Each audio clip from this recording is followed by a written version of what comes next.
اور جو ایمان لائیں اور نیک کام کریں وہ جنت کے مالک ہوں گے اور ہمیشہ اس میں عیش کرتے رہیں گے۔ اور جب ہم نے بنی اسرائیل سے عہد لیا کہ اللہ کے سوا کسی کی عبادت نہ کرنا اور ماں باپ اور رشتہ داروں اور یتیموں اور محتاجوں کے ساتھ بھلائی کرتے رہنا اور لوگوں سے اچھی باتیں کہنا اور نماز پڑھتے اور زکوٰۃ دیتے رہنا، تو چند آدمیوں کے سوا تم سب اس عہد سے منہ پھیر کر پلٹ گئے۔ اور جب ہم نے تم سے عہد لیا کہ آپس میں کچھ تو خون نہ کرنا اور اپنوں کو ان کے وطن سے نہ نکالنا، تو تم نے اقرار کر لیا اور تم اس بات کو مانتے بھی ہو۔ پھر تم وہی ہو کہ اپنوں کو قتل بھی کر دیتے ہو اور اپنے میں سے بعض لوگوں پر گناہ اور ظلم سے چڑھائی کر کے انہیں وطن سے نکال بھی دیتے ہو، اور اگر وہ تمہارے پاس قید ہو کر آئیں تو بدلہ دے کر ان کو چھڑا بھی لیتے ہو، حالانکہ ان کا نکال دینا ہی تم پر حرام تھا۔ یہ کیا بات ہے کہ تم کتاب اللہ کے بعض احکام کو تو مانتے ہو اور بعض سے انکار کیے دیتے ہو؟ تو جو تم میں سے ایسی حرکت کریں ان کی سزا اس کے سوا اور کیا ہو سکتی ہے کہ دنیا کی زندگی میں تو رسوائی ہو اور قیامت کے دن سخت سے سخت عذاب میں ڈال دیے جائیں۔ اور جو کام تم کرتے ہو اللہ ان سے غافل نہیں کہ وہ لوگ ہیں جنہوں نے آخرت کے بدلے دنیا کی زندگی خریدی، سو نہ تو ان سے عذاب ہی ہلکا کیا جائے گا اور نہ ان کو اور طرح کی مدد ملے گی۔ اور ہم نے موسیٰ کو کتاب عنایت کی اور ان کے پیچھے یکے بعد دیگرے پیغمبر بھیجتے رہے، اور عیسیٰ ابن مریم کو کھلے نشانات بخشے اور روح القدس یعنی جبرائیل سے ان کو مدد دی۔ تو کیا ایسا ہے کہ جب کوئی پیغمبر تمہارے پاس ایسی باتیں لے کر آئے جن کو تمہارا جی نہیں چاہتا تھا تو تم سرکش ہو جاتے رہے اور ایک گروہ انبیاء کو تو جھٹلاتے رہے اور ایک گروہ کو قتل کرتے رہے، اور کہتے ہیں ہمارے دلوں پر پردے ہیں؟ نہیں، بلکہ اللہ نے ان کے کفر کے سبب ان پر لعنت کر رکھی ہے، بس یہ تھوڑے ہی پر ایمان لاتے ہیں۔ اور جب اللہ کے ہاں سے ان کے پاس کتاب آئی جو ان کی آسمانی کتاب کی بھی تصدیق کرتی ہے، اور وہ پہلے ہمیشہ کافروں پر فتح مانگا کرتے تھے، پھر جس چیز کو وہ خوب پہچانتے تھے جب ان کے پاس آ پہنچی تو اس سے منکر ہو گئے، بس کافروں پر اللہ کی لعنت۔ جس چیز کے بدلے انہوں نے اپنے تئیں بیچ ڈالا وہ بہت بری ہے، یعنی اس جلن سے کہ اللہ اپنے بندوں میں سے جس پر چاہتا ہے اپنی مہربانی سے نازل فرماتا ہے۔ اللہ کی نازل کی ہوئی کتاب سے کفر کرنے لگے تو وہ اس کے غضب بالائے غضب میں مبتلا ہو گئے، اور کافروں کے لیے ذلیل کرنے والا عذاب ہے۔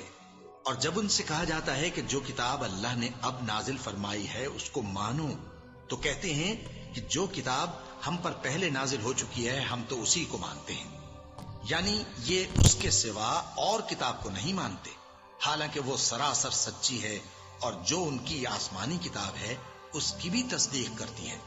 ان سے کہہ دو کہ اگر تم صاحب ایمان ہوتے تو اللہ کے پیغمبروں کو پہلے ہی کیوں قتل کیا کرتے تھے؟ اور موسیٰ تمہارے پاس کھلے ہوئے معجزات لے کر آئے، پھر تم ان کے کوہ طور پر جانے کے بعد بچڑے کو معبود بنا بیٹھے، اور تم اپنے ہی حق میں ظلم کرتے تھے۔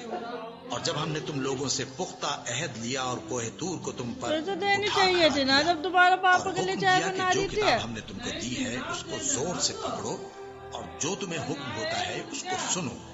تو وہ جو تمہارے بڑے تھے کہنے لگے کہ ہم نے سن تو لیا لیکن مانتے نہیں، اور ان کے کفر کے سبب بچڑا گویا ان کے دلوں میں رچ گیا تھا۔ اے پیغمبر ان سے کہہ دو کہ اگر تم مومن ہو تو تمہارا ایمان تم کو بری بات بتاتا ہے۔ کہہ دو کہ اگر آخرت کا گھر اور لوگوں یعنی مسلمانوں کے لیے نہیں اور اللہ کے نزدیک تمہارے ہی لیے مخصوص ہے تو اگر سچے ہو تو موت کی آرزو تو کرو، اور ان اعمال کی وجہ سے جو ان کے ہاتھ آگے بھیج چکے ہیں یہ کبھی اس کی آرزو نہیں کریں گے، اور اللہ ظالموں سے خوب واقف ہے۔ اور ان کو تم اور لوگوں سے زیادہ زندگی کے حریص دیکھو گے، یہاں تک کہ مشرکوں سے بھی بڑھ کر۔ ان میں سے ہر ایک یہی خواہش کرتا ہے کہ کاش وہ 1000 برس جیتا رہے، مگر اتنی لمبی عمر اس کو مل بھی جائے تو اسے عذاب سے تو نہیں چھڑا سکتی، اور جو کام یہ کرتے ہیں اللہ ان کو دیکھ رہا ہے۔ کہہ دو کہ جو شخص جبرائیل کا دشمن ہو اس کو غصے میں مر جانا چاہیے، کیونکہ اس نے تو یہ کتاب اللہ کے حکم سے تمہارے دل پر نازل کی ہے جو پہلی کتابوں کی تصدیق کرتی ہے اور ایمان والوں کے لیے ہدایت اور بشارت ہے۔ جو شخص اللہ کا اور اس کے فرشتوں کا اور اس کے پیغمبروں کا اور جبرائیل اور میکائیل کا دشمن ہو تو ایسے کافروں کا اللہ دشمن ہے. اور ہم نے تمہارے پاس سلجھی ہوئی آیتیں ارسال فرمائی ہیں اور ان سے انکار وہی کرتے ہیں جو بد کردار ہیں. ان لوگوں نے جب اللہ سے کوئی عہد کیا تو ان میں سے ایک فریق نے اس کو کسی چیز کی طرح پھینک دیا. حقیقت یہ ہے کہ ان میں اکثر بے ایمان ہیں. اور جب ان کے پاس اللہ کی طرف سے پیغمبر آخر الزمان صلی اللہ علیہ وآلہ وسلم آئے اور وہ ان کی آسمانی کتاب کی تصدیق بھی کرتی ہیں تو جن لوگوں کو کتاب دی گئی تھی ان میں سے ایک جماعت نے اللہ کی کتاب کو پیٹ پیچھے پھینک دیا گویا وہ جانتے ہی نہیں، اور ان چیزوں کے پیچھے لگ گئے جو سلیمان کے عہد سلطنت میں شیاطین پڑھا کرتے تھے. اور سلیمان نے مطلق کفر کی بات نہیں کی بلکہ شیطان ہی کفر کرتے تھے کہ لوگوں کو جادو سکھاتے تھے. اور وہ یعنی بنی اسرائیل ان باتوں کے بھی پیچھے لگ گئے جو شہر بابل میں 2 فرشتوں یعنی ہاروت اور ماروت پر اتری تھی، اور وہ دونوں کسی کو کچھ نہیں سکھاتے تھے جب تک یہ نہ کہہ دیتے کہ ہم تو ذریعہ آزمائش ہیں، تم کفر میں نہ پڑو. غرض لوگ ان سے وہ چیز سیکھتے جس سے میاں بیوی میں جدائی ڈالتے، اور اللہ کے حکم کے سوا وہ اس چیز سے کسی کا کچھ بھی نہیں بگاڑ سکتے تھے. اور کچھ ایسے منتر سیکھتے جو ان کو نقصان ہی پہنچاتے اور فائدہ کچھ نہ دیتے. اور وہ جانتے تھے کہ جو شخص ایسی چیزوں یعنی سحر اور منتر وغیرہ کا خریدار ہوگا اس کا آخرت میں کچھ حصہ نہیں. اور جس چیز کے عوض انہوں نے اپنی جانوں کو بیچ ڈالا وہ بری تھی. کیا اچھا ہوتا جو وہ اس بات کو جانتے. اور اگر وہ ایمان لاتے اور پرہیزگاری کرتے تو اللہ کے ہاں سے بہت اچھا صلہ ملتا. کیا اچھا ہوتا جو وہ اس سے واقف ہوتے.